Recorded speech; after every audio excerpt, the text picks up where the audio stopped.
During marine construction projects, cofferdams serve one purpose: to dry out a part of the lake or river.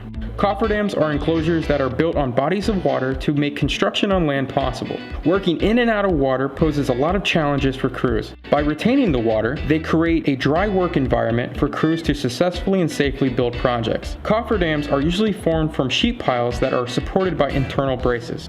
They are commonly used to clear space for bridge repairs and boat ramps. However, they can be customized depending on the job site. Once the project is complete, our team removes the enclosure so that the area can quickly and easily fill up with water once again. For more information on temporary cofferdam construction services, visit fendermarine.com.